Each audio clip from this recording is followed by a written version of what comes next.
I have one, thank you.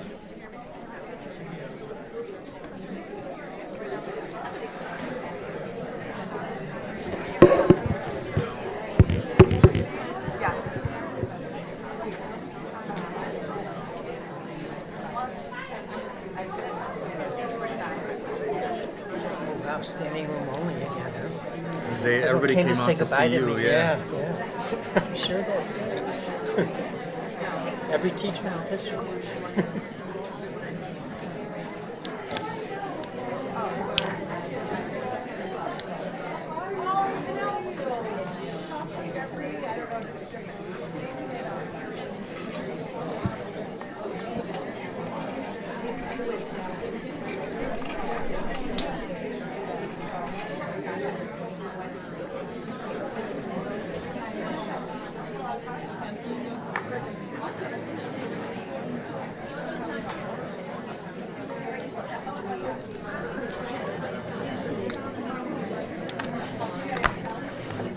Here's my son. Thank you. Remember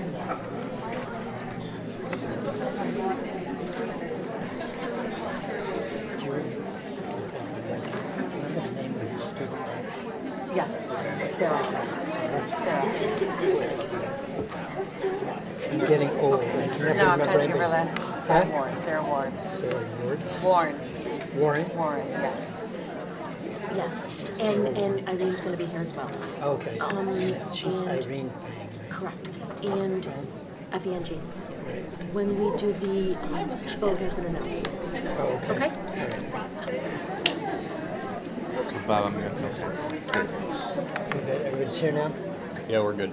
Okay. I will call the meeting to order and ask all those who are not already standing but are willing and able to stand to rise for the Pledge of Allegiance. I pledge allegiance to the flag of the United States of America and to the republic for which it stands, one nation, under God, indivisible, with liberty and justice for all. Thank you, everyone. We'll do brief introductions. I am Bob Cook, outgoing board president, and to my right is Jennifer Laird, Vice President. Good evening, everyone. Karen Flanagan, School District Clerk. Good evening, Diane McBride, Board Member. Good evening, May Abdullah, Board Member. Hi, Sarah Warren, Student Representative. Hello, Nalana Sam, Assistant Superintendent of Student and Family Services. Hi, Andy Whitmore, Assistant Superintendent of Finance and Operations. Good evening, Dina Wilson, Assistant Superintendent for Instruction. Pat McHugh, Assistant Superintendent for Human Resources. Good evening, Nikki LaPlaca, Board Member. Hi, Anne-Marie Straczynski, Board Member. Hello, James O'Brien, Board Member. George Day Marteau, Attorney for the district. Bo Wright, Superintendent of Schools. And we have no changes to our agenda tonight that I'm aware of, but I am told that the superintendent has an announcement. Yes, sir. Well, on behalf of the Board of Education and the entire district, I do want to recognize our outgoing president, Bob Cook. As most of you know, this is going to be Bob's last board meeting, as he has accepted a new position as town justice with Henrietta. And I just want to say that, I've always admired the way that you lead. You've led with integrity and honesty and dedication and vision. And I know that I speak for our team and the entire board when I say that we truly appreciate all you've done for our kids and our community. And you will be missed. And so I do want to read a resolution from the Rush-Henrietta Central School District Board of Education, whereas Robert L. Cook has demonstrated exceptional commitment to the district and to the continuous improvement of education, and whereas Robert L. Cook has served as representative to various committees, including the Finance and Audit Committee for 5 years, Policy Committee 5 years, Elmer Gordon Scholarship Selection Committee 5 years, Godfrey Jacobson Memorial Scholarship Committee 4 years, Rush-Henrietta Scholarship Fund 4 years, Monroe County School Boards Association Legislative Committee 5 years, Executive Committee 4 years, and President's Committee 4 years. And whereas Robert L. Cook has served as board liaison to Crane and Winslow Elementary Schools, the 9th Grade Academy, the Senior High School, and Alternative Education Services, the towns of Brighton, Henrietta, Pittsford, and Rush, and as New York State School Boards Association Advocacy Liaison. Now therefore, be it resolved that the Board of Education of the Rush-Henrietta Central School District hereby pays tribute to Robert L. Cook in recognition for his years of service to the Rush-Henrietta community as a member of the Board of Education from 2015 to 2019. Please join me in recognizing our President, Bob Cook. Let me give you a hand.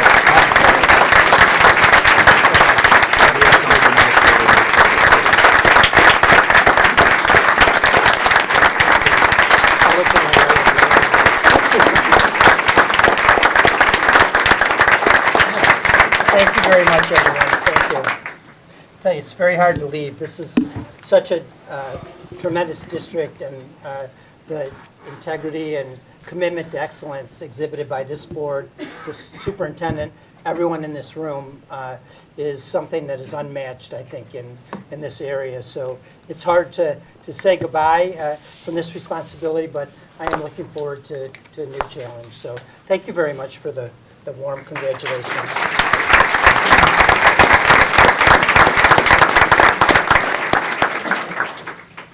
Okay, without any further ado, let's get down to business.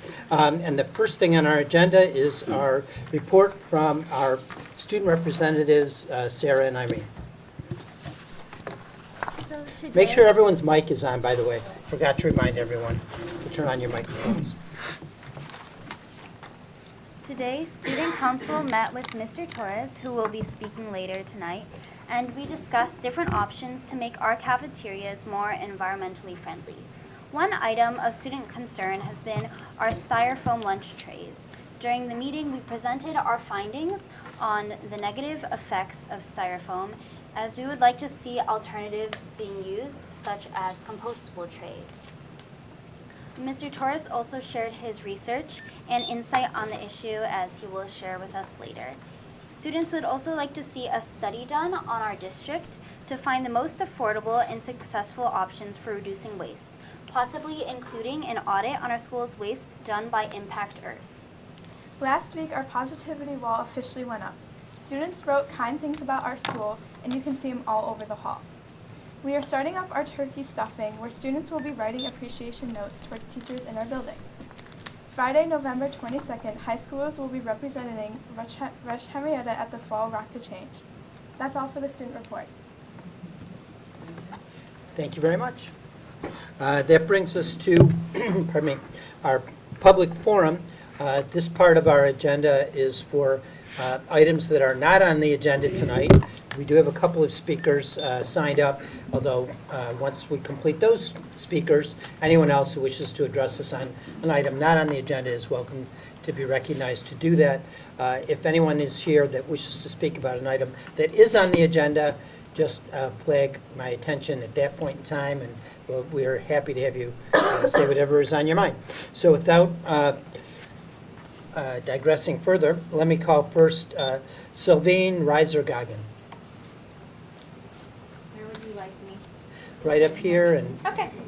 I presume those mics are on. Okay. Thank you for letting me speak. During the 2018-2019 school year, my colleagues and I were introduced to community building circles. To be honest, at first, I did not really understand their purpose. However, this summer, I was afforded the opportunity to participate in 3 amazing days of training at the Partners in Restorative Initiatives offices. During these 3 days, I gained perspective on my personal and professional experiences, learned more about my colleagues, and became an advocate for these circles. They are powerful. This fall, I, like many of my colleagues, was excited to implement circles in my classroom. This investment in the social capital of my classroom reaps daily rewards. My students listen to one another and support one another. They get along and they quickly resolve minor conflicts. I have also had the opportunity this fall to participate in circle discussions with my colleagues around important topics: diversity, bias, equity, and inclusion. thought-provoking, emotional discussions. I am proud to work in a district that values diversity and understands the importance of community building. So I can't help but wonder why we have been unable to agree to a new contract. Negotiations began almost 2 years ago. A strong community respects and values the contributions of all of its members. Actions, however, speak more eloquently than words. Administrators need to demonstrate that they value Rush-Henrietta teachers and their expertise. Thank you very much.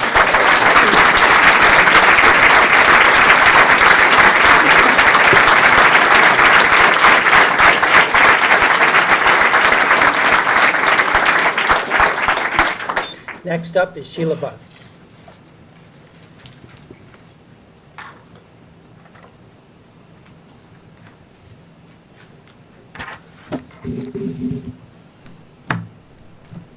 It's not a surprise that the RHEA teachers in the district have been at odds many times over the last several years.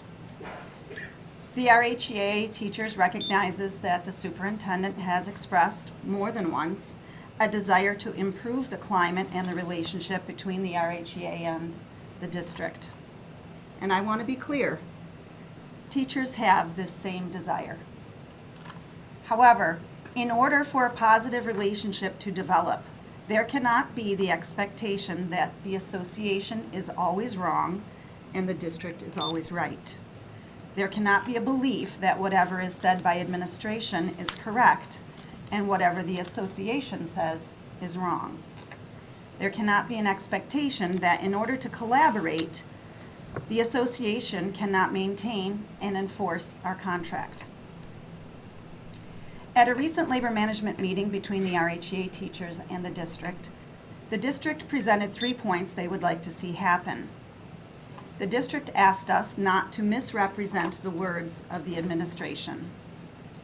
The RHEA can proudly say it has not done this.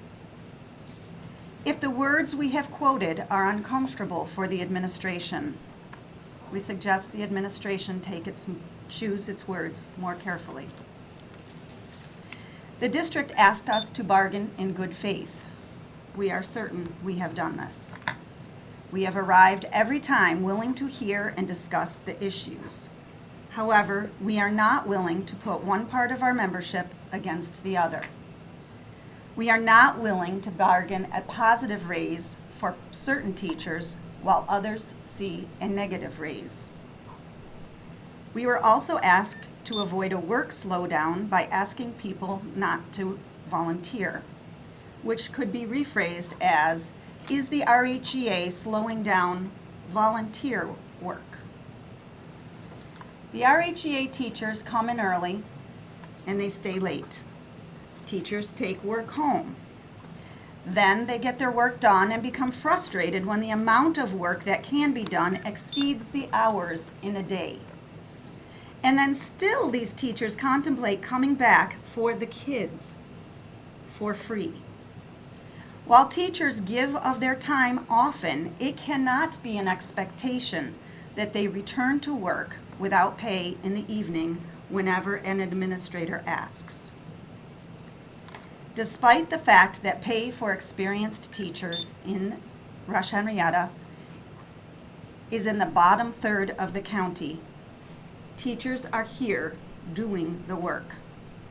Despite the fact that the expectations are often not doable, teachers are here doing the work.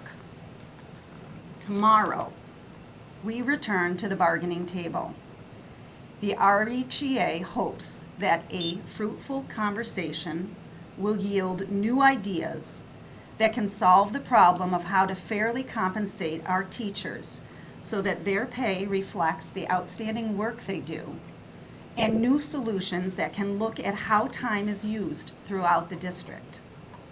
While we have heard that teachers are respected and valued, we have yet to see that in action throughout the district, in our paychecks, and in the way time is managed. Thank you. Thank you very much.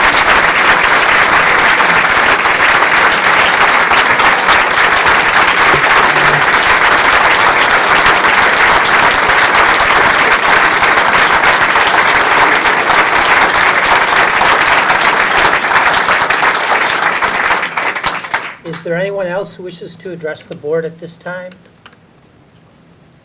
Going once, going twice?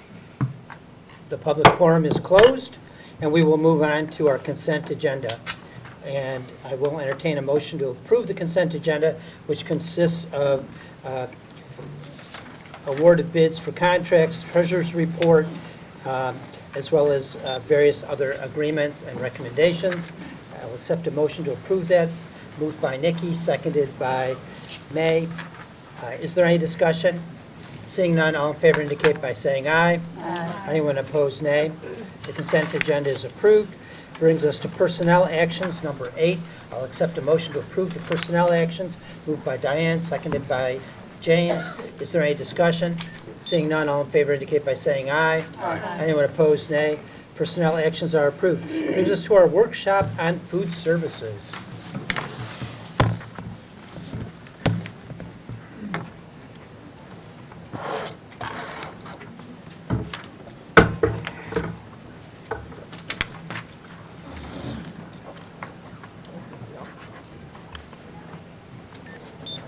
We'll just take a minute to bring it up.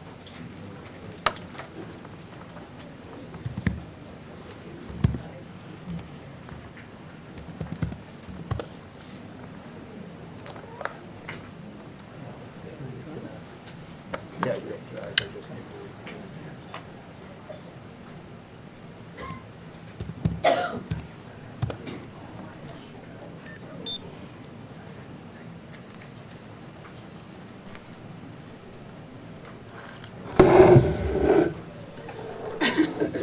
Good evening, everyone, and thank you for inviting me today. So the three subjects I'm going to be talking about today, it's going to be the lunch meals at the alternative high school, the summer meals program and results of that, and also going over our new menu platform, Meal Viewer, and answer some questions over the student council.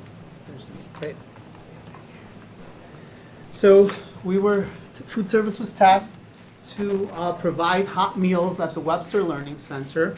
So I wanted to talk a little bit about how that program is going. We have the same available items. I have a picture of our hot cart that comes out every day during lunch. And if you look behind that on the board, those same menu boards are the menu boards that are at the high school, and all the available food items are also available to the students at the Webster Learning Center. One of the contracts we have is for Domino's, and they deliver to the high school, and we worked it out with Domino's, and they deliver right to the Webster Learning Center as well. It's obviously the most popular lunch we offer. The students really enjoy it. The way it works, the student the day before pre-selects the entree choices, and it gets prepared at the high school. That gets transferred over, and we keep it in hot containers. We have a schedule of we've worked out with both the eStart program for BOCES and the alternative high school. And as the students, we know they're coming down, we have their pre-selected entree, and then they get to select the other choices in order to make a reimbursable meal. So far, I've had a lot of positive comments from both the student and Mike Sweeney, who's doing a fantastic job over there. We average around 57 lunch meals served daily between the BOCES eStart program and the alternative high school. For breakfast, we still do they like the vending machine. We're still doing the fresh bagels from Brownstein and a lot of other choices from there, the same choices that are at the high school. So before I go on, is there any other questions regarding the Webster Learning Center? Any questions about the program? Yes? Is the 57 lunch meals served daily, is that comparable to what we had in the past with the vending machine? It's pretty comparable. It is, okay. Yeah. There hasn't been an increase, or it's just stayed. It stayed, okay. Mhm. And the good news is financially and operationally, what we presented to the board and then received approval for, that is turning out to be to work well. So it's within the financial parameters that the board gave us, and operationally, it's working out well. As all mentioned, the students pre-ordering and getting the cards over there, it's working smoothly. Yeah, before you go on, I would just make a comment that I'm really pleased that this is working out, because I really think this was an important, it seemed minor, but it was an important equity issue that needed to be addressed, and I'm really pleased that we were able to do that, and I hope that it's able to continue, because the students there deserve to have the same options that those at the high school have. So. Just want to talk about the summer meals program. So for this year for the first time, we piloted at Sherman Elementary the summer meals program, which ran from, it was located at Sherman, and it ran for 6 weeks from July 8th to August 16th. We averaged around 15 walk-ins per day, which includes both children and parents. Participation was good for the first year, and that had a lot to do with whatever programs were going on at Sherman. We moved several programs to Sherman because we knew we could feed those students there. August picked up slightly when Henrietta Rec program bused the kids for lunch on Wednesdays from other programs in the area. Cub Care also joined us a few days, and that worked out really well. The students really enjoyed that. Also, there was a couple of programs through the rec center that took place at Leary that were also bussed in. And the students really seemed to enjoy. I think parents that participated, I noticed the same families were coming in, and they really valued what we were doing there.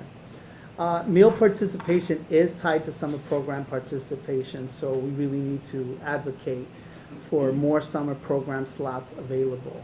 So knowing that we have this program,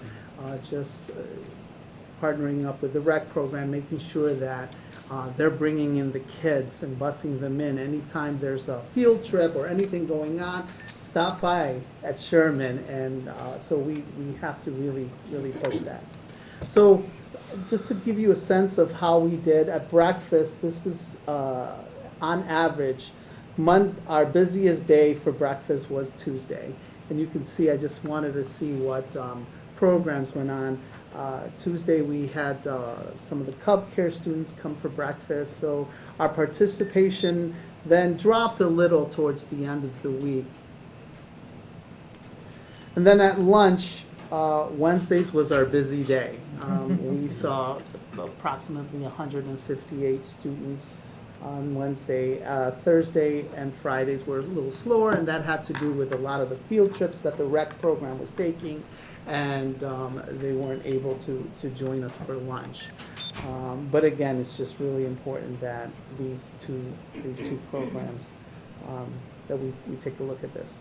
Now, even though we did really good, and it was a very positive program, we did have a little bit of loss. And I think that has to do with the fact that it's our first year. And so we have to really take a look at how we're marketing the program, and at what point in the year are we marketing the program, so that we let parents know that this program is available to everyone. So my recommendations for next summer, if the Board of Education approves to continue the program, is to begin advertising to families in May. So just sending them information out. Also doing 2 robocalls, one at the end of the school year and one the week before the program starts. I think getting the word out more often. I know when we advertised on Facebook, that really picked up. We got more people to come in. It was really, Travis did a great job, and Heather posting the program on the website, and that really helped out. Mr. Wright also stopped in and joined us, and it was a really good program. So that's very good lunch. My recommendation for the summer meals As you program. remember, the reason we had it at Sherman, it was the only school that qualified with a level of free and reduced. Correct. Because this program is funded with federal funds, which enables us to serve free meals. And our experience was pretty much what Geraldo, when he benchmarked other districts, were told, you're not going to get many walk-ins, it's really make sure you have the programs. And that's why he did a great job with partnering with Cub Care and the rec program. So it definitely was well received, as he said.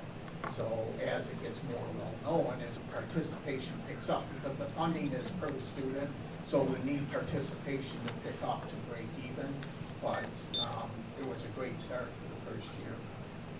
Last month, we got our audit from the state to review the summer meals program, and they were really impressed with not only the menu and just the participation, and we got a really good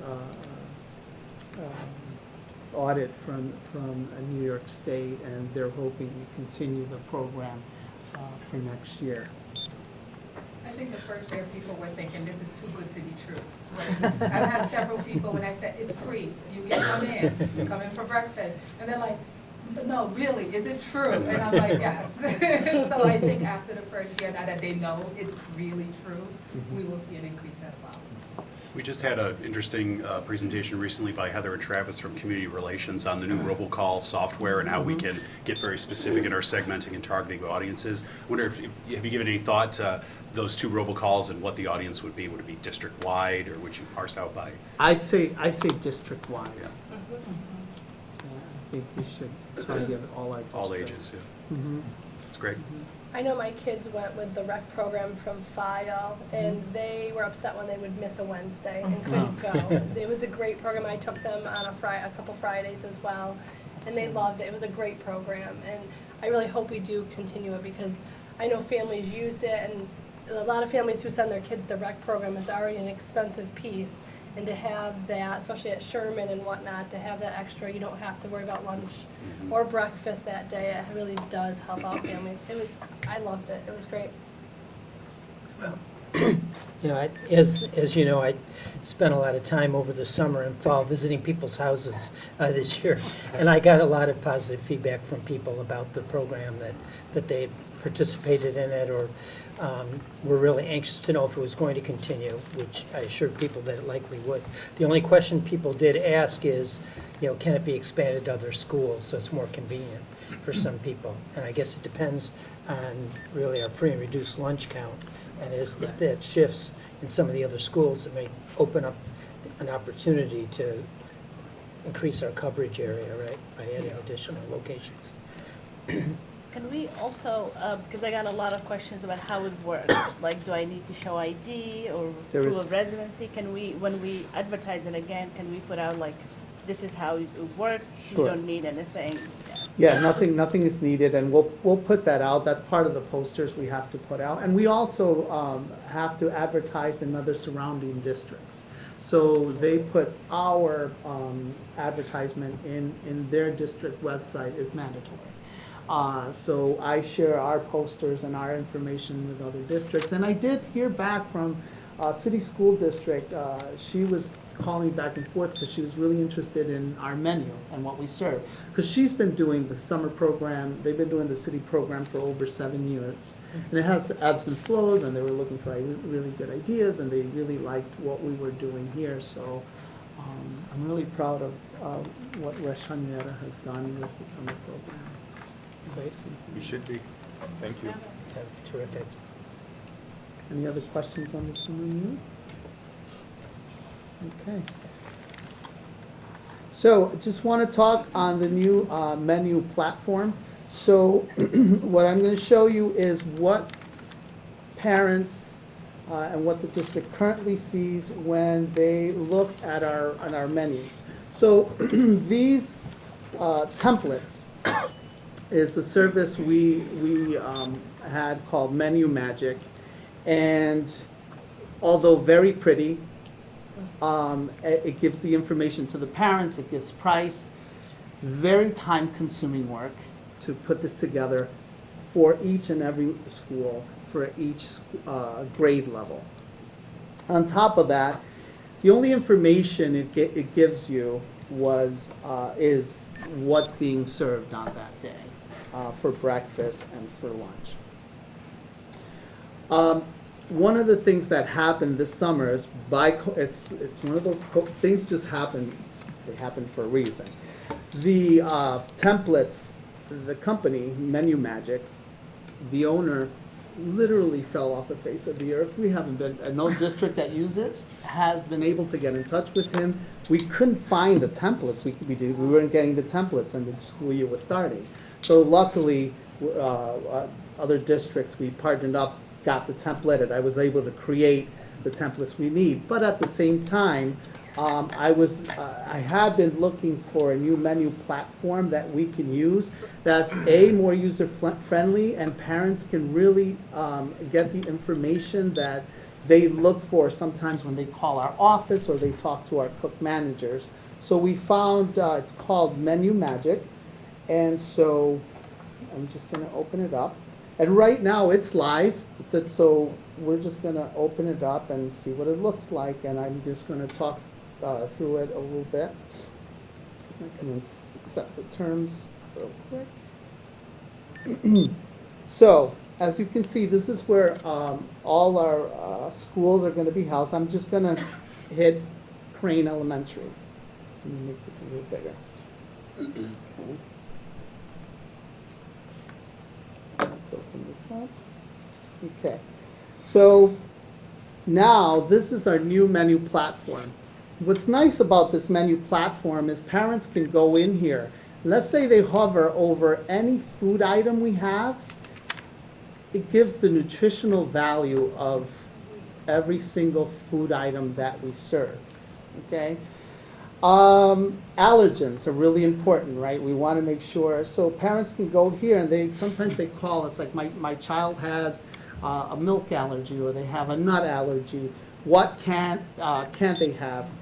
Well, if I click on peanuts and I go to the lunch menu, you could see obviously it crosses out the items that can have peanuts. It does the same thing for eggs. It does the same thing for milk. So it could really help them in making decisions with their students over what they can and cannot have.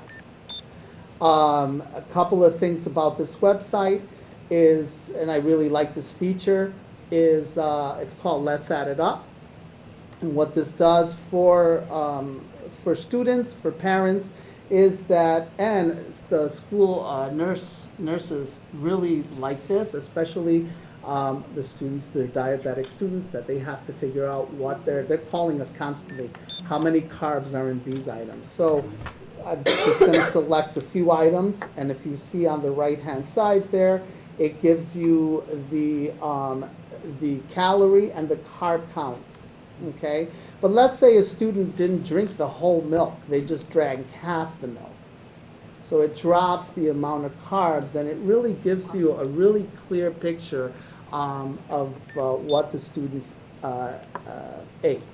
Now, this is available on the web, but it's also available, there's an app, download, and so you can go on schools.mealviewer.com and download the app, and you can keep it on your phone.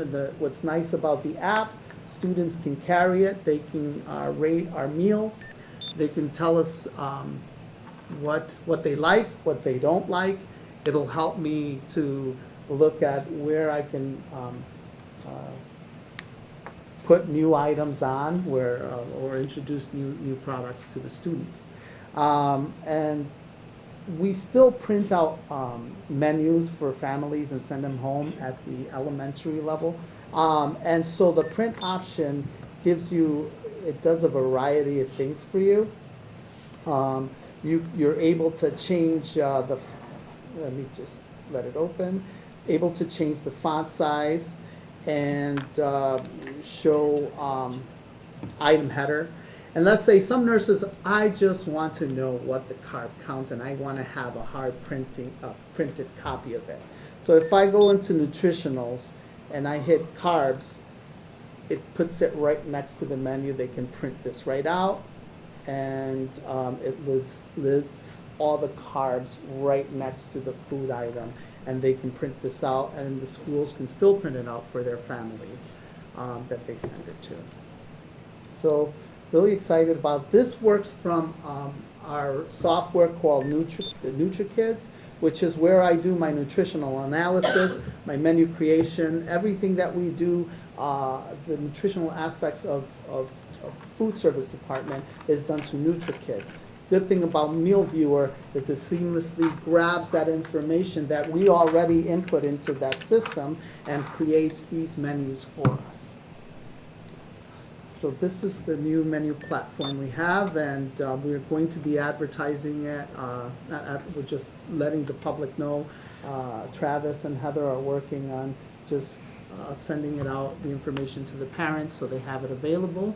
So if you have your cell phones now, just please put it on your cell phones and on your computers and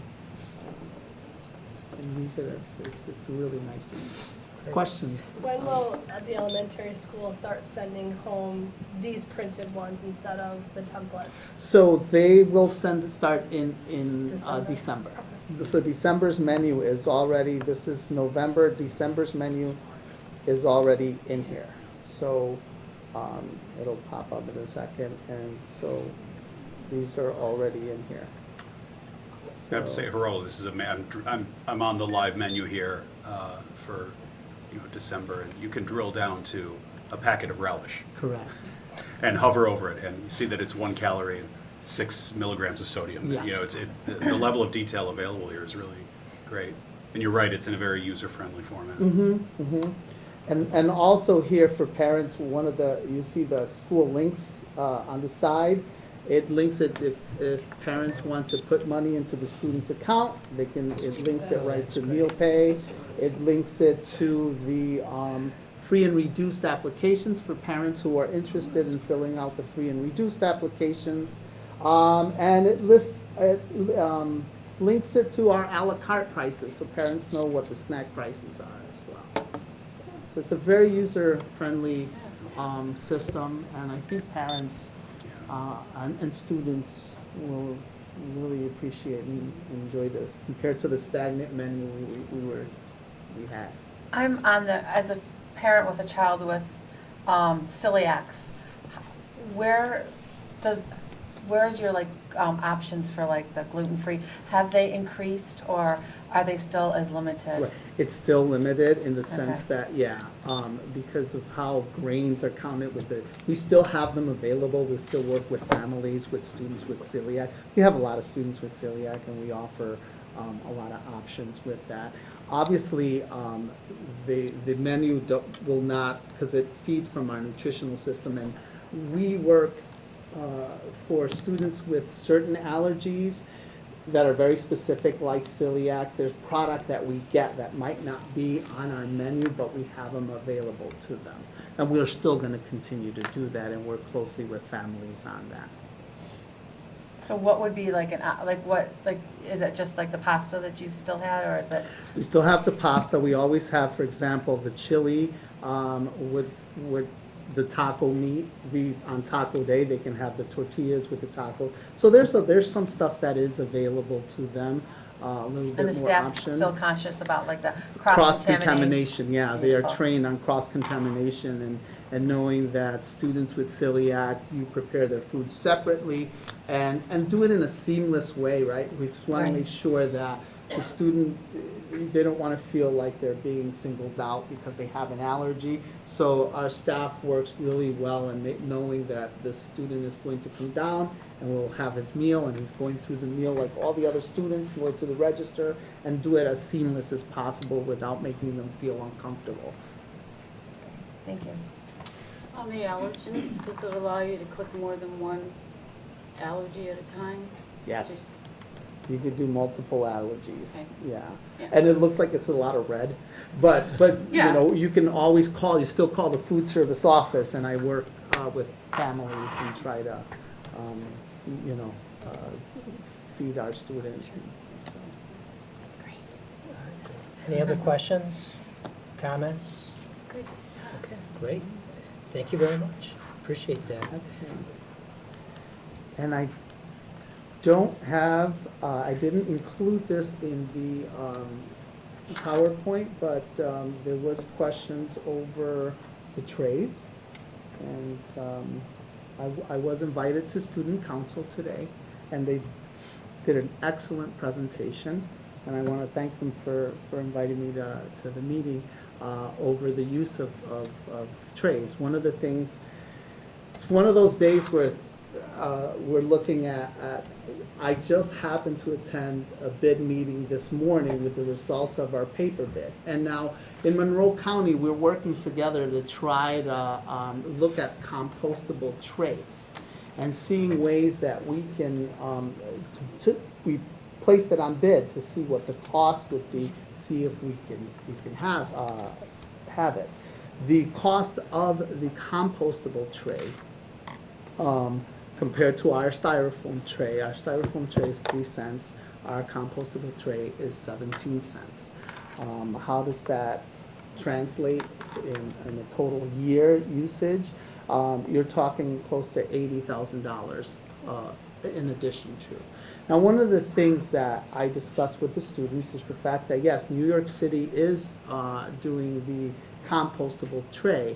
And we are, from my sources, are telling me that if that no styrofoam is going to be moving upstate.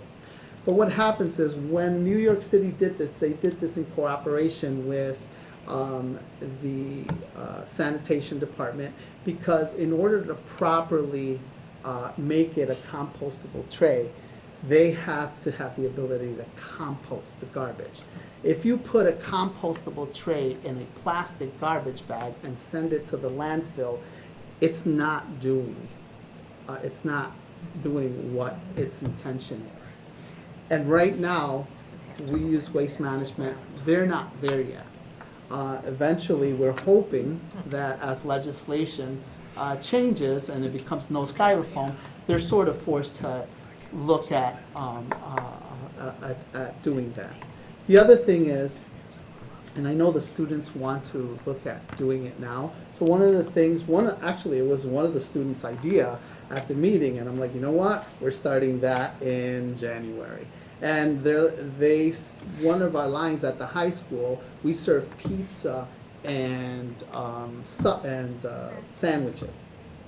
And a lot of the times, a complete meal could be a slice of pizza, a juice, and a piece of fruit, which we use these 5-pound boats, if you will, for breakfast. We don't use styrofoam in the morning, but have those boats available at lunch for our students, so then they have the option to say, you know what, I want my lunch on a boat, as opposed to just having the styrofoam tray. And this gives the students the opportunity to be able to say, I'm not going to take the styrofoam tray. Obviously, a lot of the food we serve with sauces and gravy and all that other stuff, it makes it really hard to do it in one of those boats, because it'll be messy and hard to eat. But this is one step further in order to get there. But we're not there yet. We're hoping that legislation moves this way. And in the meantime, I'm still looking at alternatives on what we can do. Other questions from our students, perhaps, or from anyone else? So I know at the meeting we had talked about possibly doing a study, and this would be something that the board would obviously have to approve. But the students were interested in possibly contracting with a private company, such as Impact Earth, as you brought before the board last year, to be able to compost any compostable trays. Of course, this would be an extra cost, but we were thinking about having the study do a feasibility report, just like Pittsburgh had done in 2011 with alternatives to styrofoam trays. And we were thinking, because that report was done 2011, so it might be outdated, and also they have 2 high schools, whereas we have 1. It would be nice for us to be able to get a clear picture of what our district can do and what the best options are moving forward. So would you think that is something that is possible? I can speak to that. Where I think it would make the most sense to start is to have Mr. Whitmore and myself come over to the high school to meet with student council leadership and your advisors to revisit the conversation that we had at the end of the year, where we made the commitment to get additional recycling bins for hallways, common areas, classrooms, the Dyson air dryers, and my understanding is we're going to be adding a couple more of those this winter or this spring. I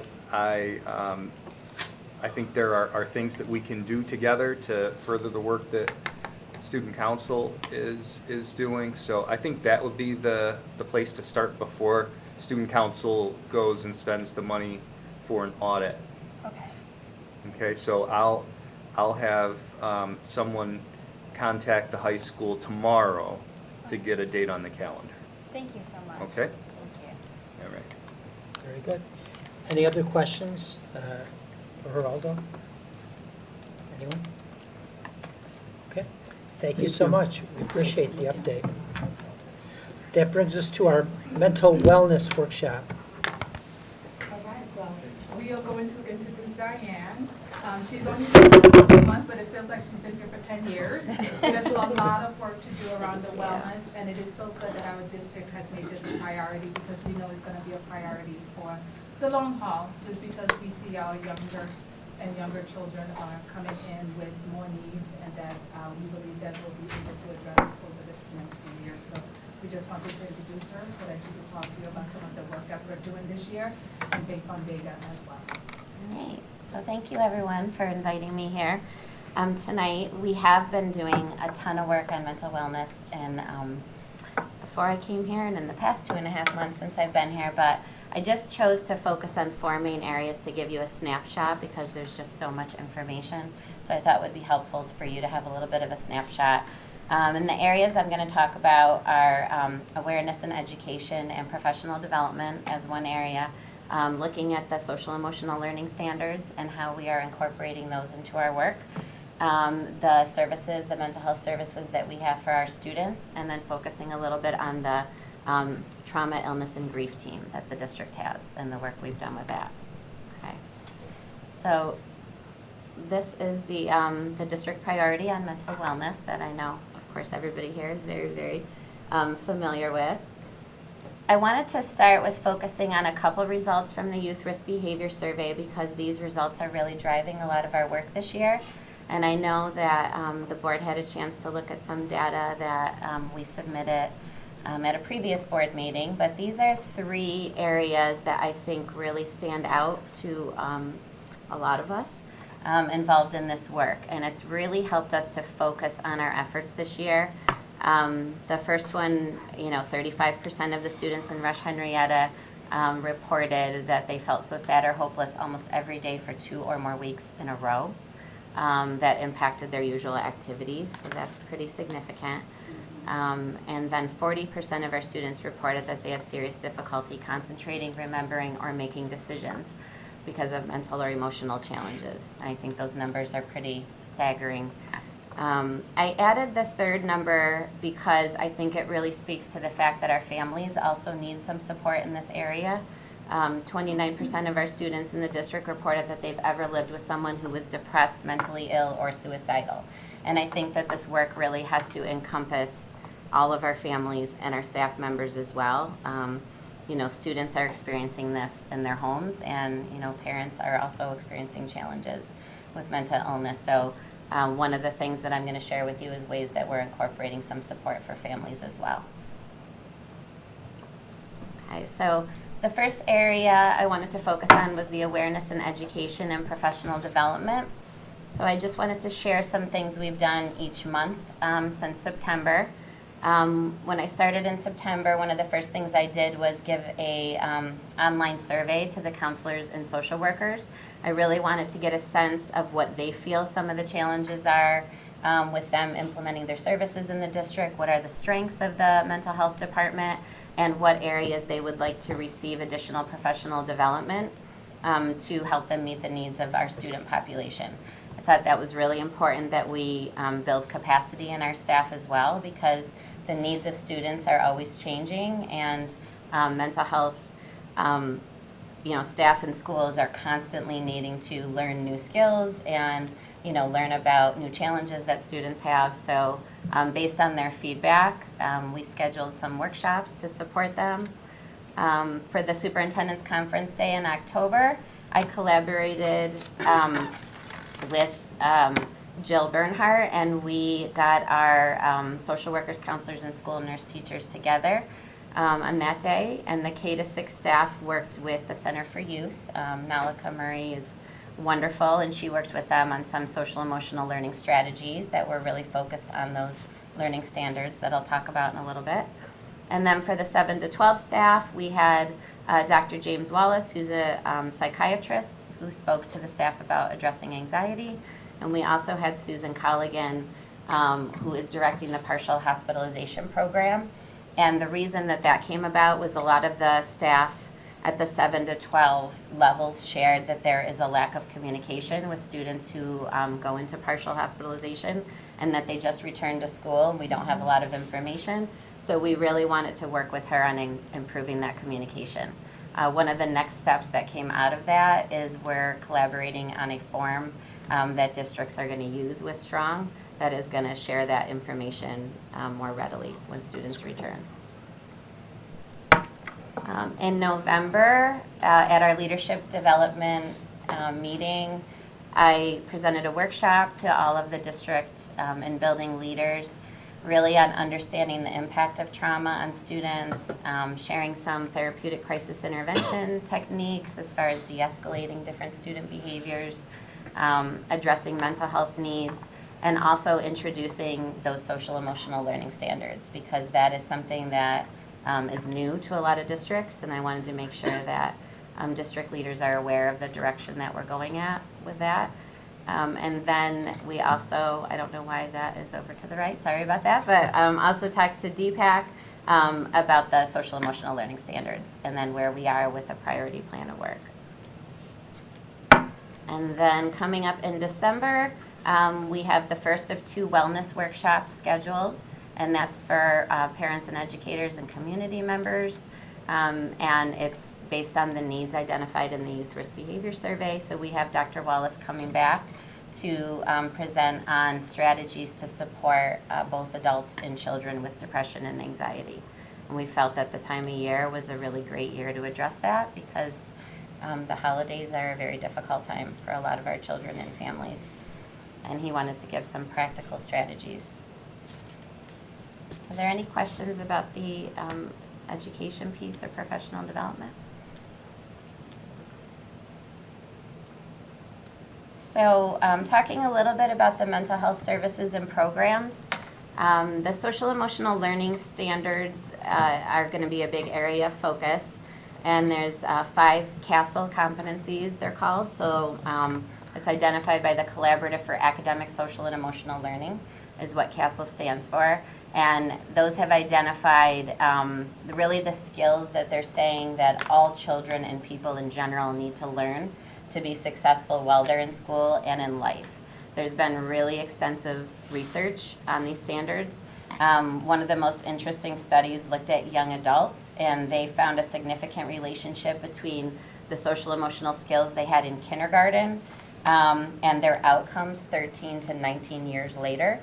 And the kindergartners who demonstrated these 5 skills had better outcomes as far as high school graduation rates, college completion, and overall success. So that's pretty significant, the importance of these skills. The skills focus on self-awareness, self-management, social awareness, relationship skills, and responsible decision-making. So it really emphasizes the importance that, they refer to it as social emotional learning, because they're saying that these skills can be directly taught, and that school districts, really need to focus on how we're going to directly teach these skills and monitor how our students are learning them. And there's some core skills on the bottom that fall under each of those categories as far as managing emotions, showing empathy, and making positive decisions, to name a few. Sorry, early on there you described, it sounded like there was a longitudinal study that looked into this, some of that, the asterisks there in extensive research? Yep, so that was the study that I was referring to where they talked about the students in kindergarten and they looked at them 13 to 19 years later. And the students who had showed high levels of these skills showed higher graduation rates, completion of a college degree, and I think the third one was full-time employment. Did they just check them at kindergarten and then graduation, or were there like annual, biannual? So they just talked about, they looked at them 13 to 19 years later. So they did a follow-up study to see, where they were. Yep, and the students who scored higher showed greater success. So, there really is a lot of research that looks at these 5 core skills being so important. We had a really good conversation at our leadership development meeting about some adults maybe, focusing on these skills, that, it's really important that kids pick up on these skills really early. And, one of the questions a lot of districts have right now is, how are we teaching these skills? Is it something we're incorporating into our other subjects? How are we going to monitor this? How are we going to make sure kids are transferring these skills if we know they're so important to their success? It's really important that we focus on that. If you have links to any of those papers or studies, I'd be interested to see them. Definitely. Send them around and follow up. Yep. New York State has a website that has a bunch of links about all the studies, but I can share that. Thank you. Yep. All right. So as far as incorporating the SEL standards into our work, Nerland and I have been collaborating with some staff members here and out of the district, and we have scheduled a series of 3 workshops offered at 2 different times so that early and late school staff can attend them. And it's with the Teacher Center. We've been meeting with John Prouty to talk about this and really focusing on building teacher awareness of these standards and then identifying specific skill gaps that students have, and then making the connection between social emotional learning and overall student success. So again, how are we really going to focus on these standards and connect them with what students are learning in all of their other subject areas? So those will be offered in January, February, and March are the 3 dates. And then we also are collaborating with SUNY Brockport on revising our K-12 counseling plan, the mental health wellness plan for the district, so that we will incorporate those social emotional standards in that plan to look at how it's going to be really addressed at all grade levels in the district. I just put up, that is a poster from New York State. New York State has a poster campaign that really is supposed to build awareness in districts on what these standards are, and they have all different posters for different grade levels, but it has the wheel on the bottom. This one is about self-awareness, but really helping both school staff and children to start understanding and naming these 5 behaviors and focusing on that.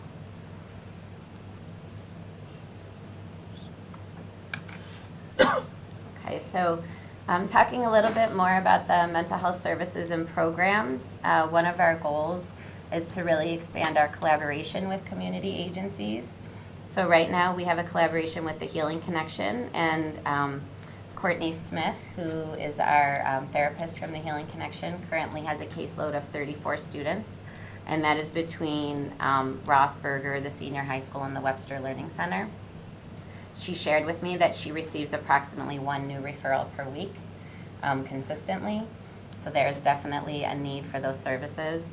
So what we're really looking at is exploring a collaboration with an agency to support the needs of our K-6 students, because we know that students don't just develop these needs in 7th grade.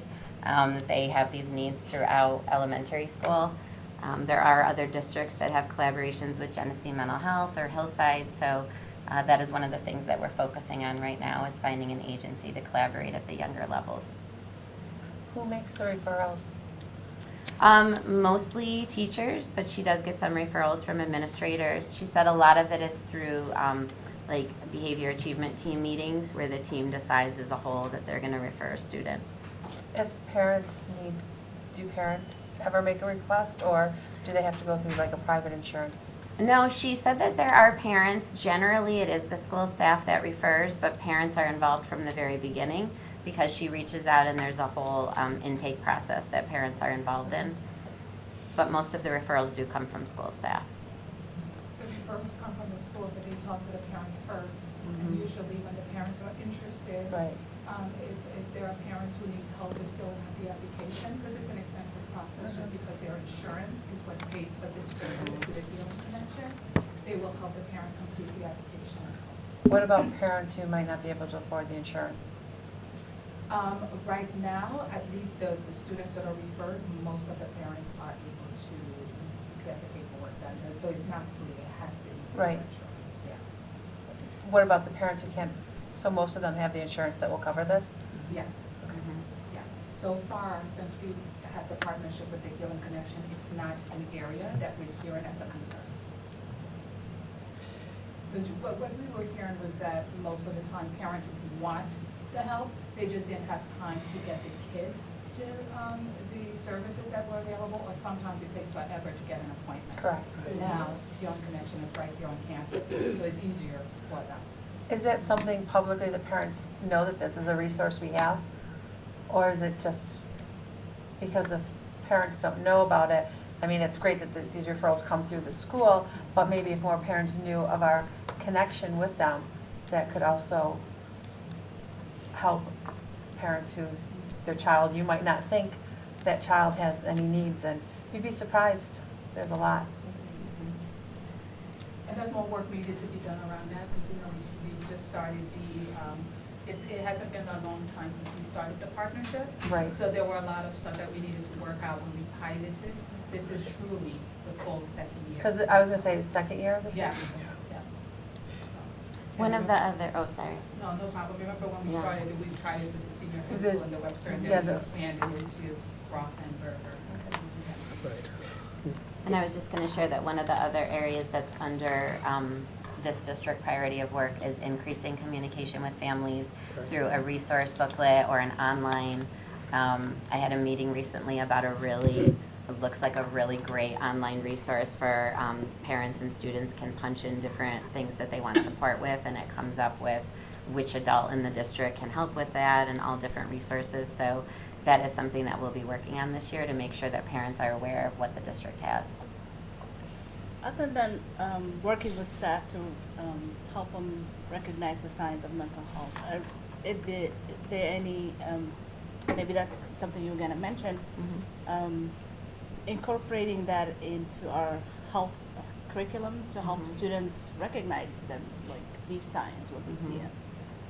So I know that when we met on superintendent's conference days, the school nurse teachers and the social workers were sharing a lot about the collaboration they have pushing into classrooms to talk about these very things. So talking about kids about, mental health and mental wellness. So they do work very closely together on putting those two together. So talking about physical health and mental health. I think there still could be more work in that area, but I think a lot of that is where the social emotional standards will come in too, is really having us look at how are we helping kids, with that self-awareness piece. So if you're feeling, depression or anxiety, like what are some signs that you feel that way? What are some things that you can do to address that? Who are some people you can go to? I think that piece is really huge, especially at a young age, because a lot of our kids who seem really angry, there's other things below the surface, like depression or anxiety or fear or, other things that are happening. So I think that self-awareness piece will be really important. Now, is the Healing Connection not an option for collaboration on the K through 6 Correct. grades? Okay. Yeah, they do not do younger children at this point in time. And most of the organizations that other districts are working with, they have the same issue. They do not work with The others don't children. either. That's why we haven't yet expanded it. That's why we're looking for an organization that will now see that there is a need at that elementary level. They need to bring the services down. And we have been in contact, in conversation with the Healing Connection about that. But, depending on other laws and licenses and things like that, they have to take all of these things into consideration. But someone like Genesee Valley, they're probably already booked, because I know, okay. And So some- there's probably few and far between agencies Right. that take younger children. And there's been some changes, I think, when we were at information, One of the counties that we go to information exchange, some of the districts that were working with some agencies, they are now being charged, the district are paying those agencies to be on their campus. So far, we haven't encountered that, so even though other districts are working with agencies, there's a cost to it. But as right now, currently, our relationship with the Government Connection for us, on that end is good.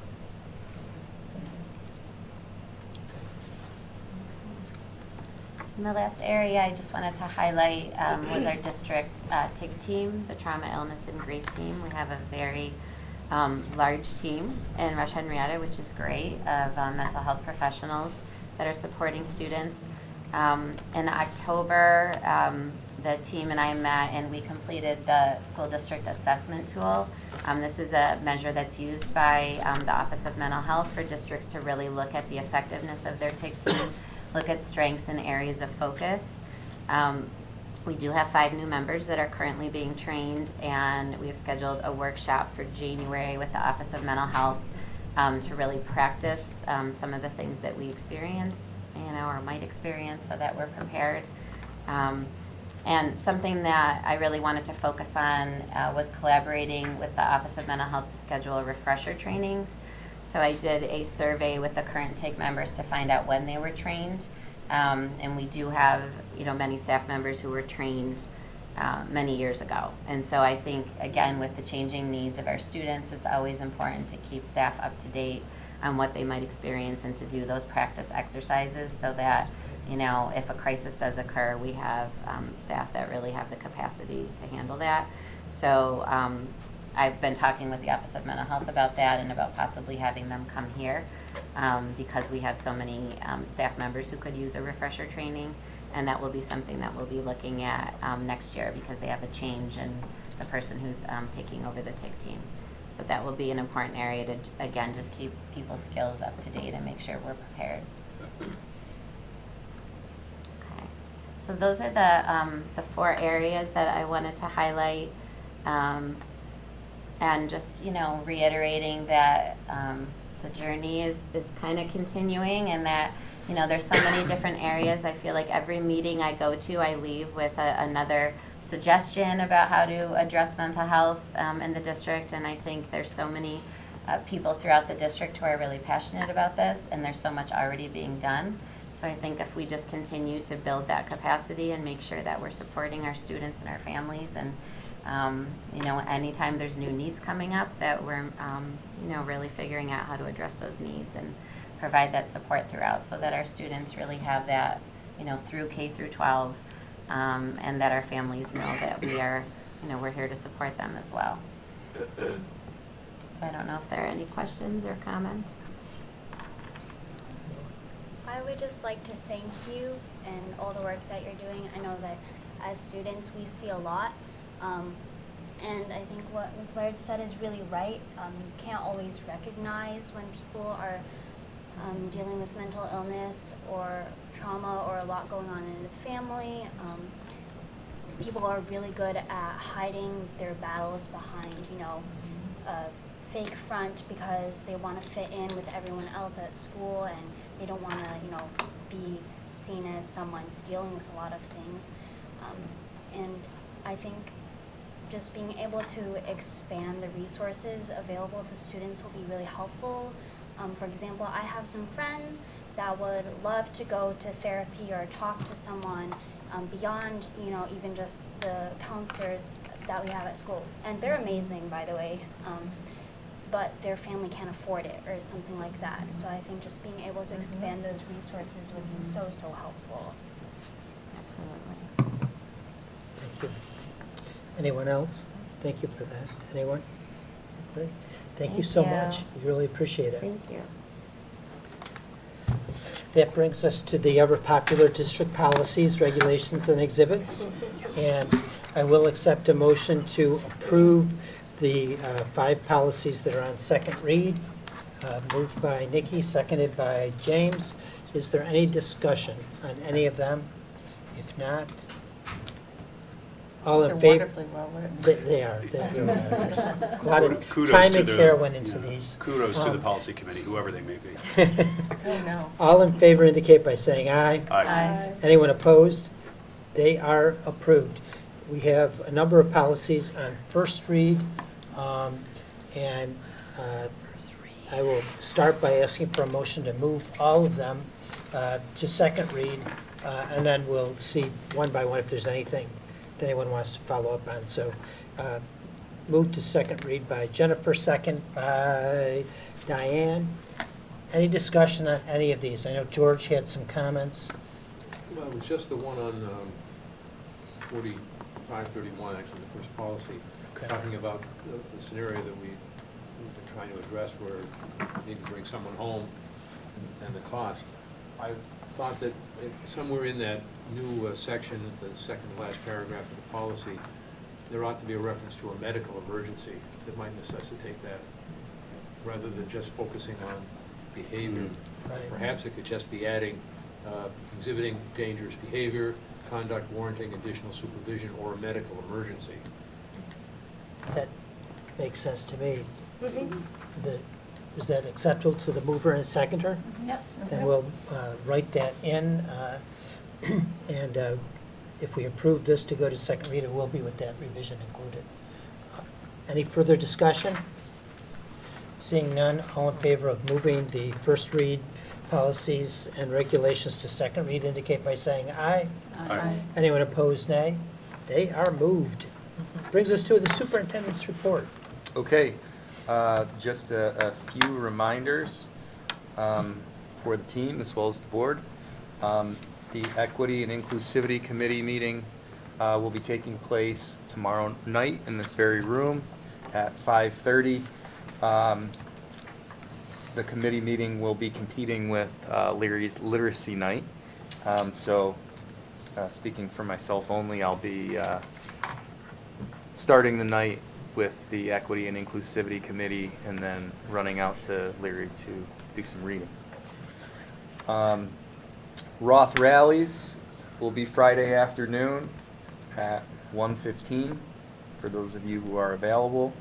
And just a reminder that next week, Monday and Tuesday, will be non-attendance days, the 25th and 26th, because of parent-teacher conferences, and we will be closed for the remainder of the week due to the Thanksgiving holiday. Our next meeting will be on December 3rd to begin discussing program and service reviews, and there will be some changes to that agenda, which we will be discussing at a later point this evening. And then lastly, just a reminder that our next Board of Education visit will be at Berger, 6:45 a.m. sharp on December 5th. That concludes the superintendent's report. Okay, very good, thank you. That brings us, pardon me, to new business, item 13A. And 13 includes my resignation letter effective December 1st and a proposed schedule for filling that board vacancy, as well as for selecting new board leadership. And hopefully everyone has had a chance to review that. I will accept a motion to approve it, and then we'll go to discussion. So do we have a motion to approve the schedule for filling the impending vacancy? Karen says no. Moved by May and seconded by Anne Marie. Is there discussion? This contemplates, as the superintendent indicated a minute ago, a special board meeting on December 3rd, immediately prior to the program and service review meeting to elect new leadership. It anticipates that tomorrow we will announce the vacancy, the impending vacancy, and solicit applications to fill that vacancy. It looks to have those applications due by December 9th, and that will give the board the opportunity to review them in executive session on December 10th, make a determination as to who or how many people to interview, then conduct interviews sometime during the December 11th to December 16th timeframe, with the intention of appointing a member to fill the vacancy at the meeting, the regular, at a special board meeting on December 17th. I think sort of the good news here is that That gives plenty of time, if for some reason the board can't reach a decision by December 17th, to still fill the vacancy within the 60 days provided by policy. So is there any discussion? Seeing none, all in favor indicate by saying aye. Aye. Anyone opposed, nay. James wants to vote no, but I'm not going to let him. He's going as an aye. Carries unanimously. Under protest. Okay. That brings us to board member reports, beginning with the NISBA conference. And everyone's indication of the fun things they did there and interesting things they learned. So who would like to start? Oh, I'll start. Thank you. Okay. I just want to say that our workshop by May and Nurlan was fabulous. Jamie. They deserve applause. I'm Jamie, yes, that's great.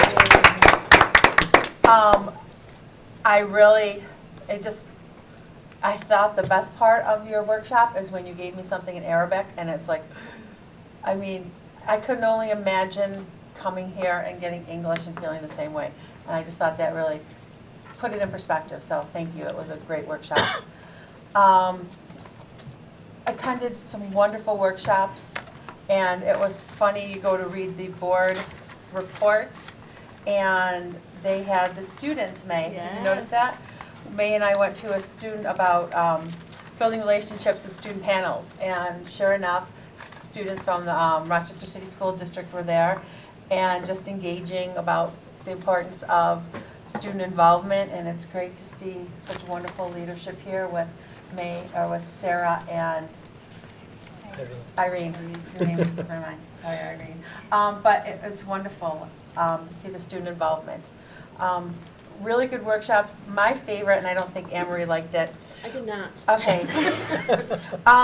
Mindfulness, mindset. I liked it. It was Education Alive, and it gave some tools for teachers to use in the classroom or things to do, yoga, mindfulness, quiet meditation, and I just thought it was really cool talking about mental health and wellness to give students some tools they can actually use. And I just think it's kind of important to stop, even though we have standards and all the stuff we need to do, stop for a minute and just take a breath and breathe. And I thought it was really cool, and she gave us some exercises, which some people reluctantly did. And I did them. Reluctantly. But it was I just thought it was really cool, and I like to share this with Nurlan, just about bringing some toolkits for students to use for mental health awareness. Well, Jennifer, if she would have presented just like you did just there, it would have been great. That is not how she presented at all. Okay. Agree to disagree. All right, well, it sounds like Anne Marie should go next. Yeah. She's already commented. I can't remember what I went to. I did go to that. It was not my favorite. No, she had parts that were okay. There was parts that was a little off. If she would have done it like Jennifer, like I said, it would have been all right. But I know that Nikki and I went to a couple, I think, together that we really liked. The one was, what was the one? That was I had to write notes. I lost my original notes. That was the neuropsychology one, right? Oh, yeah, that was, And I was sitting next to it, though.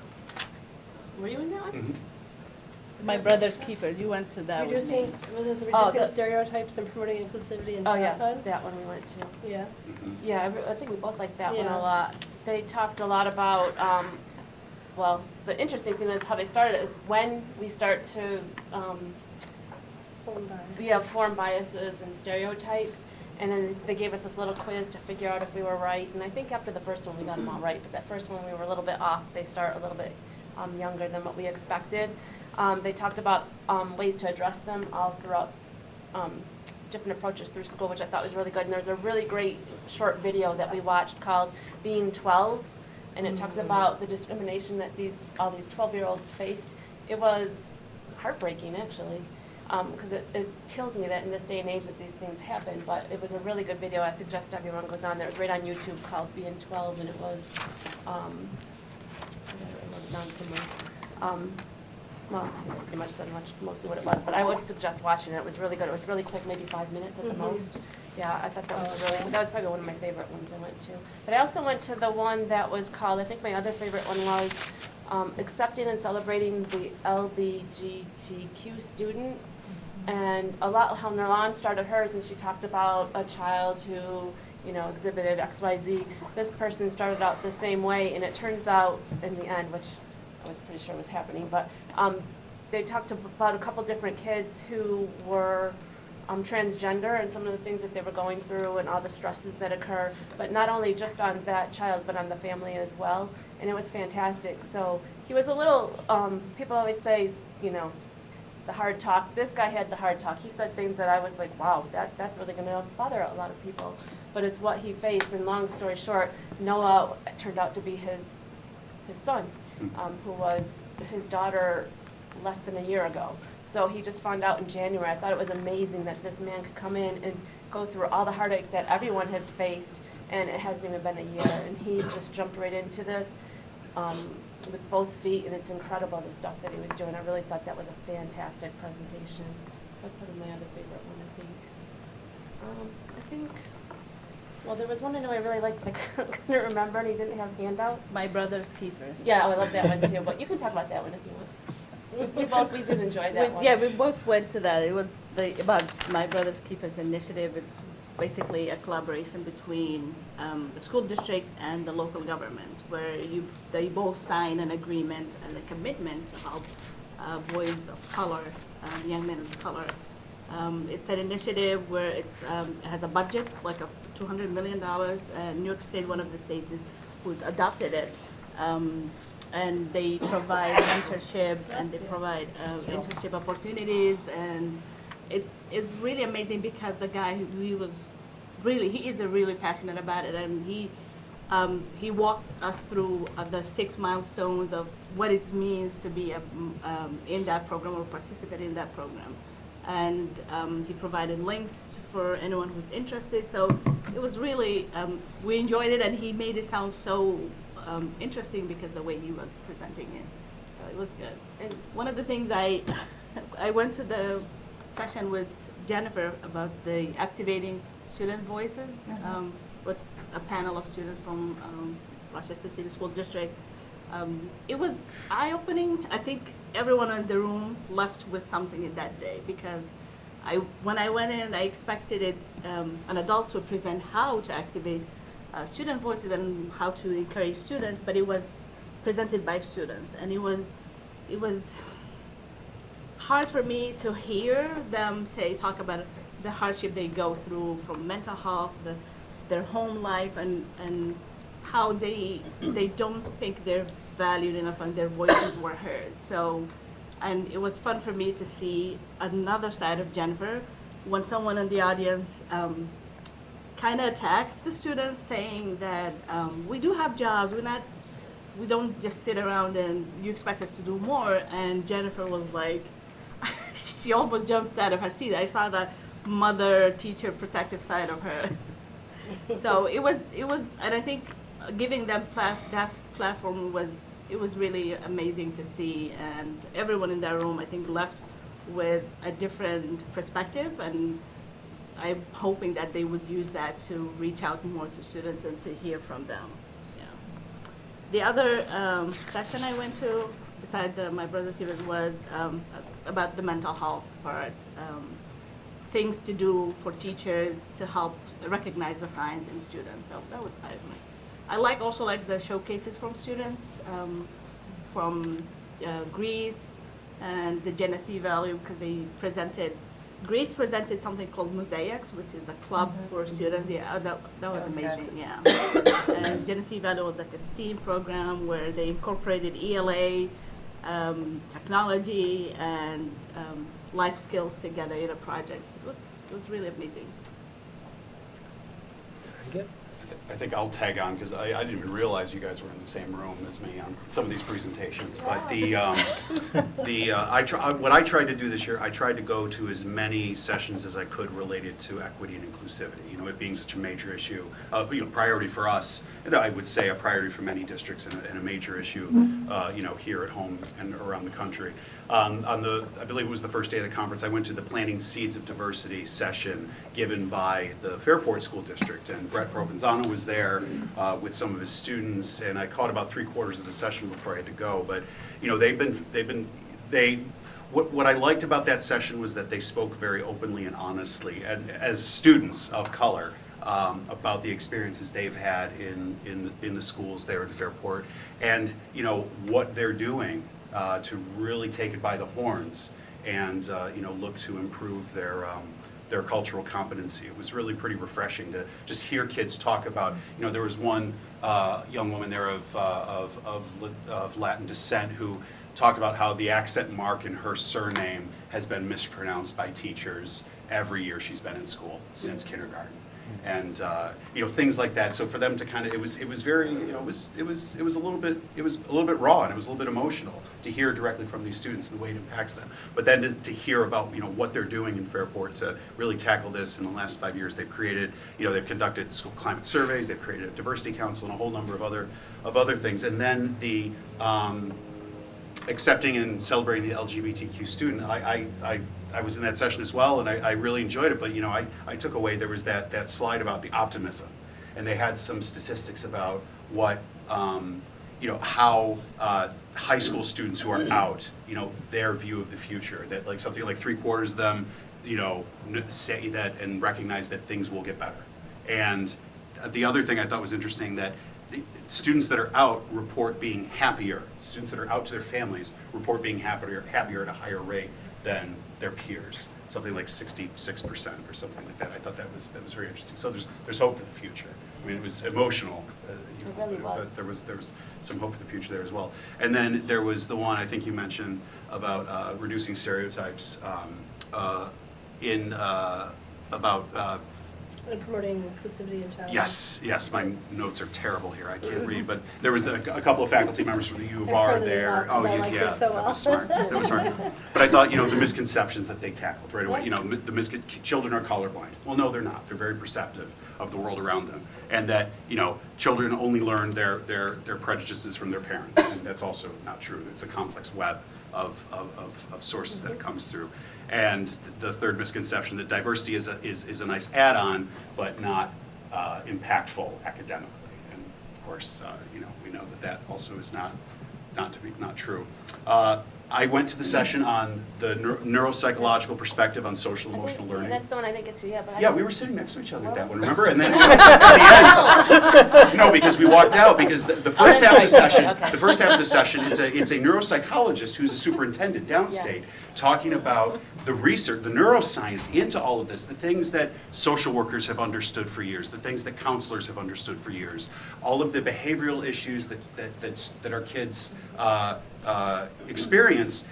There is science behind all of it, and this intersects with the work I do at the U of R in my day job, and it's what we're doing now in imaging and what we're doing now in understanding the brain, and we're just starting to scratch the surface, and it's just really fascinating. The part about the prefrontal cortex and the ventral striatum and the lack of connection between the two, remember? Yep, And the role that plays Throw out those big words. in addiction and lack of consideration of consequences. And I loved her quote at the end, biology isn't destiny. I was just going to say that's my Biology favorite. isn't destiny. And neuroplasticity, you know, we can learn, we can retrain our brains, we can, you know, there is hope. And, you know, we see it in a lot of other medical areas, but it was really fascinating to hear her talk about how it relates to our students. And then finally, the last time slot on Saturday, I presided over a session that I would have attended anyway, and Anne Marie and May, I remember seeing you there. The session was responding to the toughest BOE questions. Always a handy Very session. Popular session. But yeah, I forget. I mean, it was the easiest presiding ever, because the guy's done, what's his name? He's the Erie County, is he the Erie County BOCES superintendent? Yeah. He's been there forever and ever and ever. He knew Ken Graham for, 75 years, and has done this presentation every year or every other year for something like 20 years. And so it was a turnkey kind of situation. But I enjoyed, the opportunity to volunteer as well. Very good. Okay. I'll go next. All right. When the reducing stereotypes and promoting inclusivity in childhood, the one thing I took away is And she was very biased in her own presentation, and people in the audience actually called her out on it. She never once mentioned Native Americans at all in any of the data that she presented. And there must have been several Native Americans actually in the audience, and people were really drilling her on it. Like, what do you, how is this left out? Why are you only talking about blacks and Latin American and, you know, anything else, but we're not mentioned, that you're biased in your own presentation. And I thought that was really interesting. She said, though, that there wasn't enough studies on it, which is the reason. Right, but I love that people were willing to press her on that and say, you study this day in and day out. You work at the U of R, your Department of Psychology. Something more needs to be done for that population because they're being forgotten. My favorite one was the Building a Systemic Equity Framework from the Albany City School District.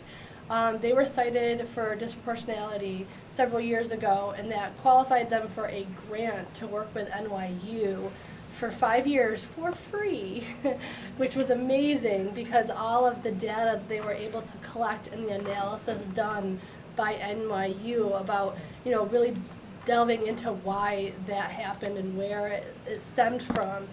And they actually created an equity policy, and it's their very first policy in their handbook. So everyone knows that this is what their framework is everything is about equity. And they gave us that policy, and I shared the whole packet with Nerlan, so she would have it. It was a really incredible and powerful presentation to see, working with such a big school. I mean, for nothing. I mean, they've stopped now because they were going to be charged. It was like $55,000 for like 6 months or something like that. I was like, even for them that was a lot, but then that was only a part of it, and she was explaining how the breakdown of the cost that it would continue their work. So it was really interesting. And then another one no one else has mentioned that I went to was Implicit Bias, Who Knew by Brockport. By their superintendent, who is now leaving.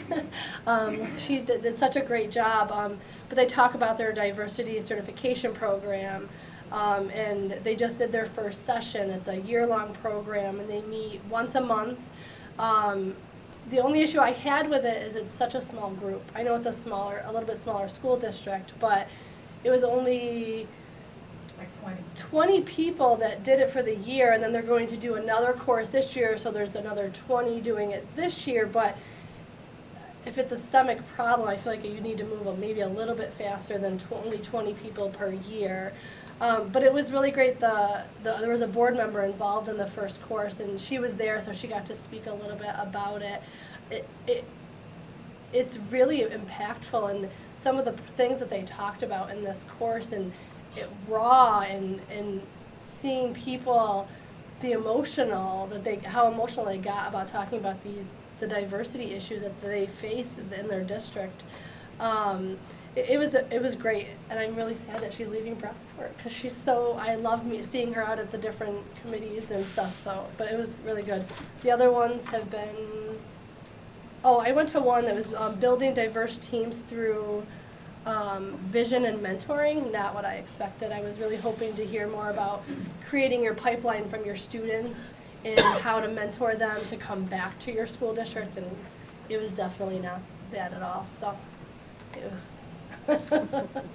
Win some, lose some. Yeah, exactly. Diane? Thanks.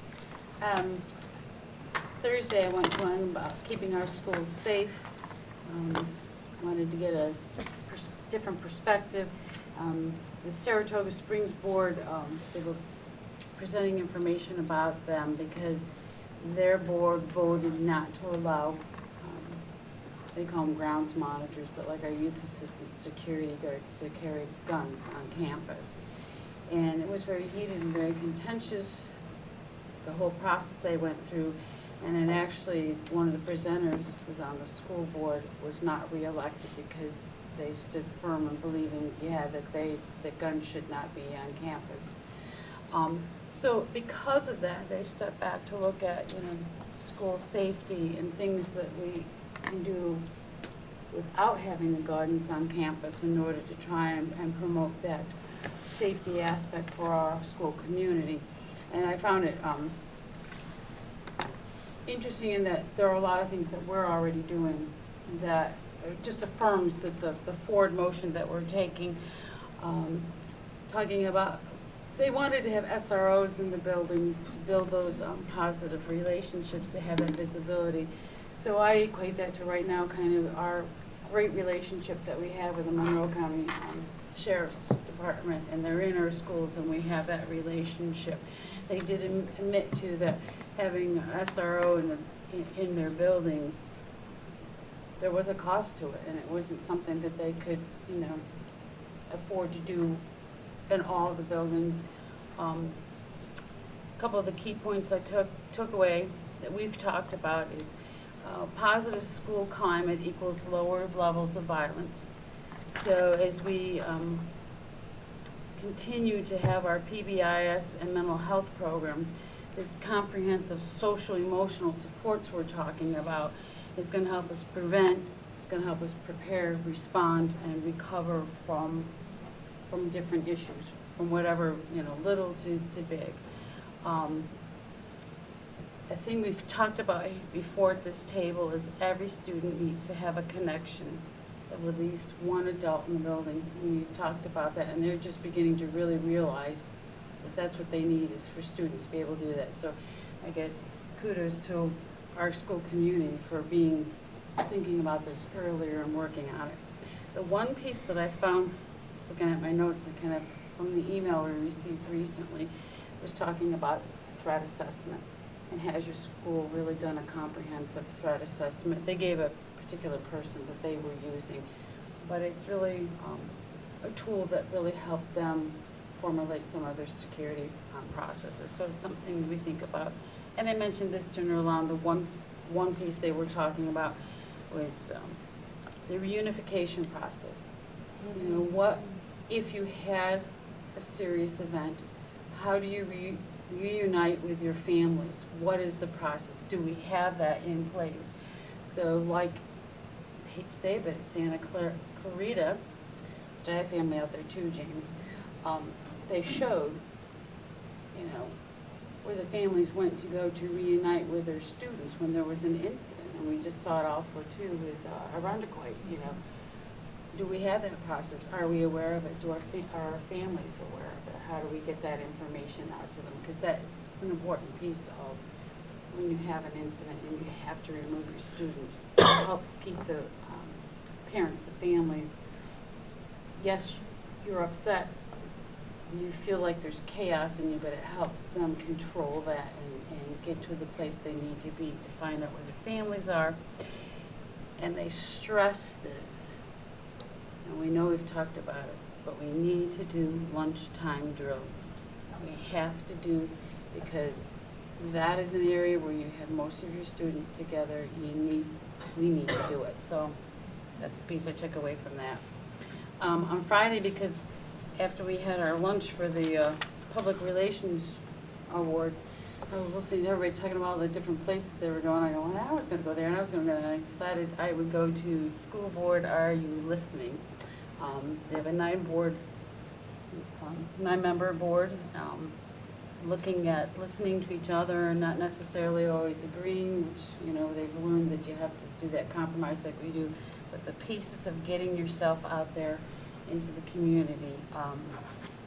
Again, we're doing, unfortunately, I just kind of picked one because everybody else was doing some of these other things that I wanted to do.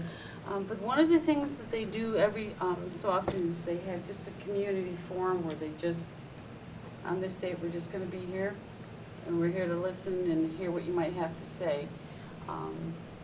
Versus like we go out to our schools, we are liaisons to our different groups, but this was an additional piece of setting up a public forum night and just letting people come and talk.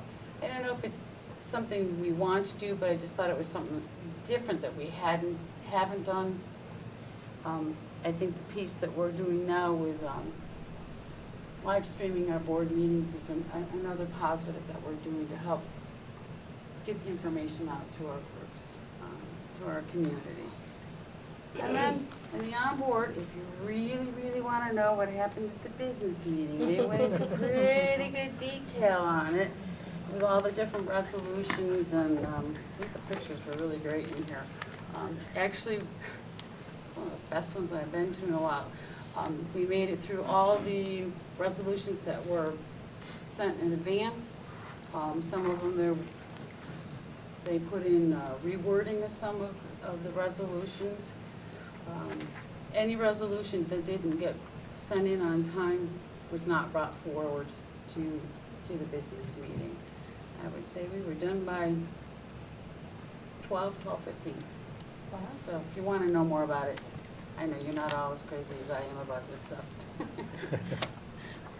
All right. Thank you. Yeah. So on Thursday, I took a shift at the Monroe County School Board Association's booth. And as everyone remembers, we had the school house of the past, schoolhouse of the future. And I was at the schoolhouse of the past. No comments on age, but in any event, I definitely picked the wrong shift. I was there at the noon hour on the first day. Now, colleagues from other boards that were there at different times, in subsequent meetings, people were talking about, oh, I got these questions from people around the state, I got these questions from around the state. Well, I'll tell you what my experience was. We, as some of you might remember, we had two big bowls out. One bowl was full of apples, one bowl was full of chocolate chip cookies. I got no questions except, can I have a cookie or can I have an apple? And I can tell you this, cookies are way more popular than apples. I gave away one apple and about 100 cookies. But that was the extent of my contact with other people at that event. Others got all kinds of questions, but I just gave away cookies and apples. Well, apple. But it was really, I think, well received, and there were a lot of positive comments about that booth. And it was something that the School Board Association is glad that they did, and that they said they will never do again, because it was a huge project to put together, but it was very well received. Some of the couple other sessions that I went to, I presided over a session which I got assigned to, and I wasn't that interested in it, but it turned out to be fairly interesting. It was about the impact of space on academic success. And this is something the superintendent has talked about, is something that we need to think about for the future. And it was an interesting session. It was a smaller, much smaller district than ours, but they had basically done an experiment, and as it turned out, they had a number of different kind of programs that were not really well received by the students. Kids often didn't show up at these classes, or they were bored. They had really critical comments about them. So they were doing a partial renovation. So what they did is they completely gutted one area of the basement of their school and completely remodeled it into effectively like a classroom of the future. Some of the things that we know about with open seating and different pods and things. And now the classes that they hold in there are so popular that they have to close them out because they can't service enough students in those classes. Students' grades are way up, participation is way up, and it was a very positive experience for them. I think because they're a smaller district, the cost for them was much less than something similar would be for us, because we would have to do it on a much larger scale.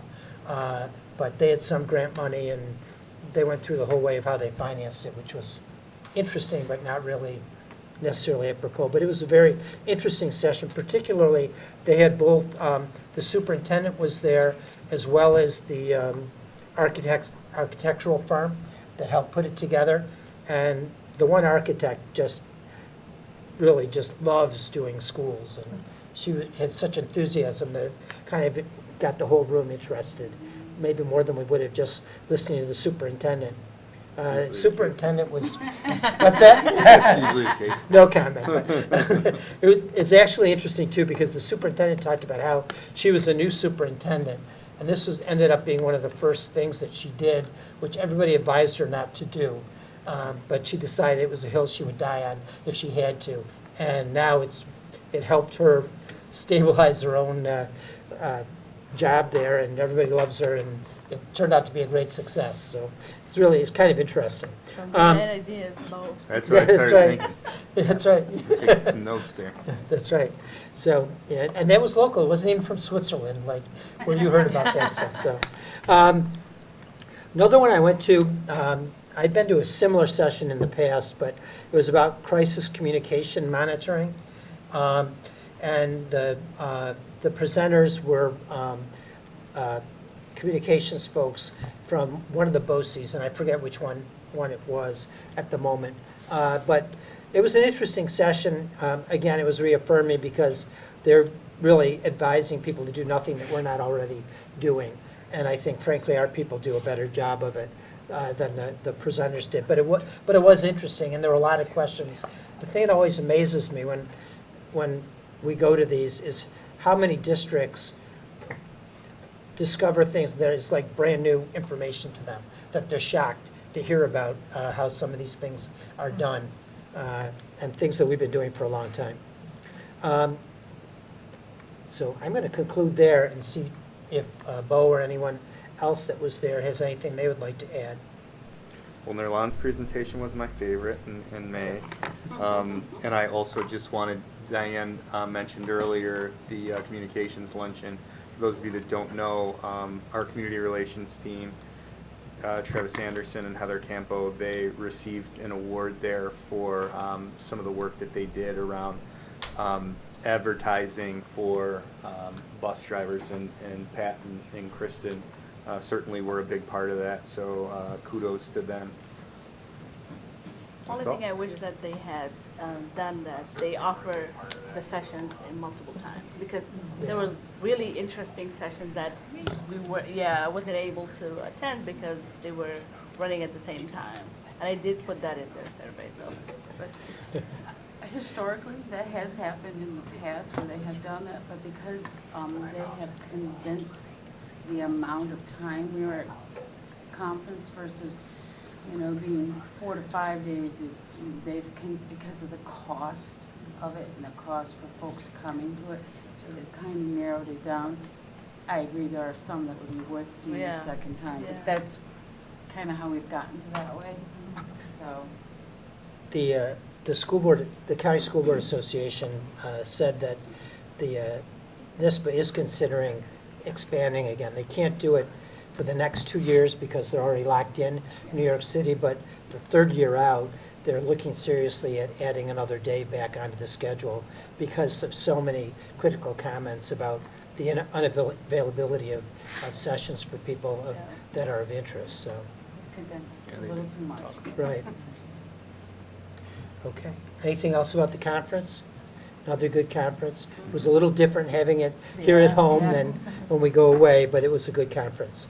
14B, the School Board Association Legislative Committee. I believe I sent the minutes out to everyone. We really talked about 3 things at this particular meeting. NISBA debrief, much as we just did now. There was a debrief about the elections, which had just happened the day before.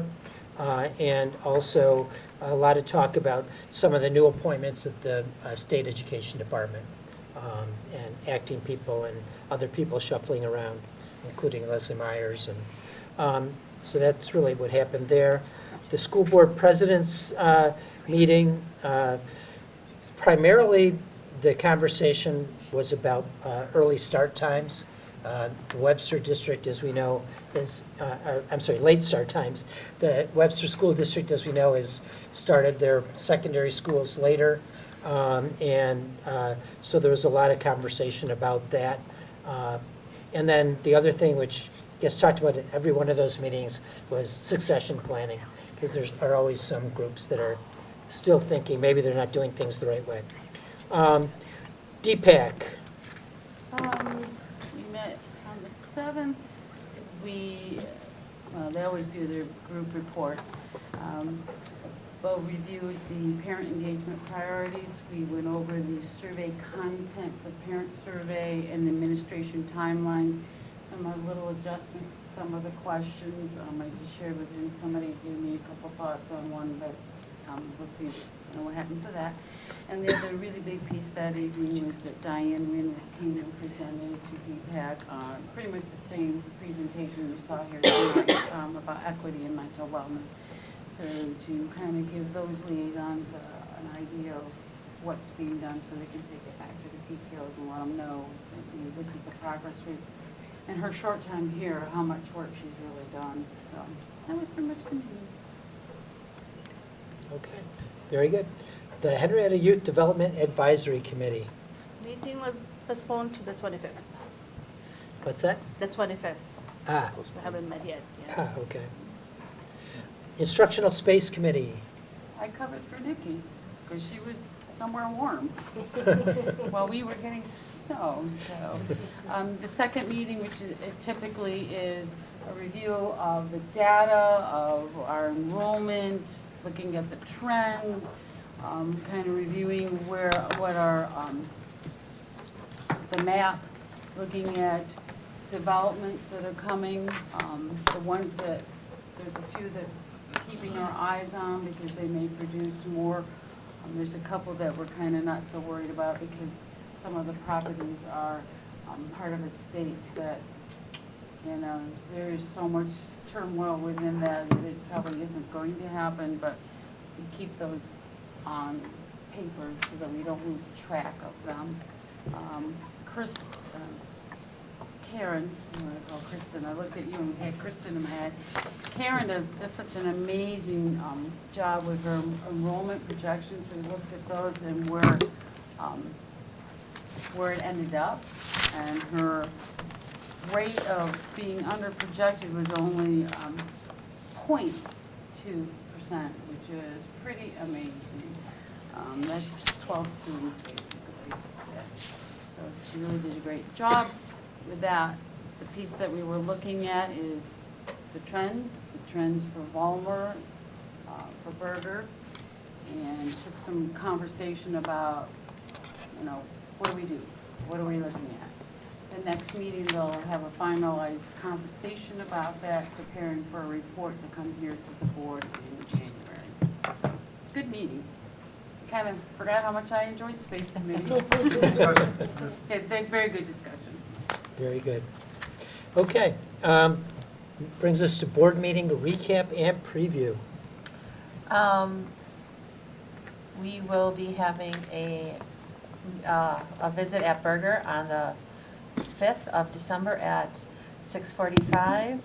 The district will be closed the 27th through the 29th, and we'll be having parent-teacher conferences on the 25th and 26th, and we will start the hunt for a successor. Okay, very good. I will accept a motion to adjourn. Moved by Nikki, seconded by Diane. All in favor indicate by saying aye. Aye. Anyone opposed, nay. We are adjourned. Thank you, Bob. Thank you, everybody. Thank you.